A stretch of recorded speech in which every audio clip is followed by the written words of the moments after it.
আজকে যে ছেলে দেখছেন এটার 10 গুণ বেশি হইতাম, কিন্তু আমরা এডমিশন দিলাম। এটা করতে গিয়ে নিয়ম কেউ ঢুকতেই দিছে না, খাড়া ঢুকতে কি পুলিশও ঢুকতেছে না, কারণ 5 জন ভিতরে কথা বলতে।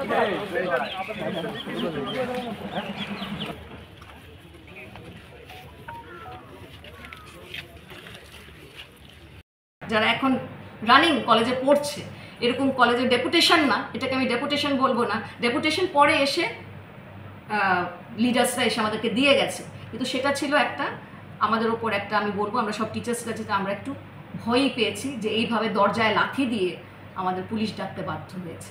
দরজা যতক্ষণ লাথি দেয়নি, যখন চিৎকার করছিল তখন আমরা পুলিশ ডাকিনি, কিন্তু যখন দরজার মধ্যে এই ধরনের অ্যাক্টিভিটিস হচ্ছে আমরা ইনসিকিউর ফিল করেছি, তখন আমরা ডাকতে বাধ্য হয়েছি। তো এখন হায়ার এডুকেশনের কাছে লিস্ট আছে, আমরা সেই ব্যাপারে কথাও বলবো ওনাদের সঙ্গে, আগেও আমরা বলে এসেছি, এখনও বলে এসেছি। ওরা যদি আমাদেরকে অ্যাপ্রুভাল দিয়ে দেয় গভর্নমেন্ট থেকে, তো আমরা সেখানে যাকে দেবে আমরা ভর্তি করতে বাধ্য। নিন্দনীয়, এবং আমার সব টিচাররা খুব স্কেয়ার্ড ছিলেন, ভীষণ ভয় পেয়েছেন। আমার একজন টিচার অসুস্থ হয়ে পড়েছেন এখানে, যখন এইভাবে ওনারা আমার জন্যই রুমে এসছেন, যখন শুনেছেন এরকম ঘটনা হয়েছে, ম্যাডাম অসুস্থ হয়ে পড়েছিল। তারপরে যাই হোক, ওনারা আসার পরে আমাদের দরজা লক করে দেওয়া হয়েছিল, ওনারা দরজাটা খুলেছে, তারপরে ম্যাডামকে আমরা বলেছি যেতে।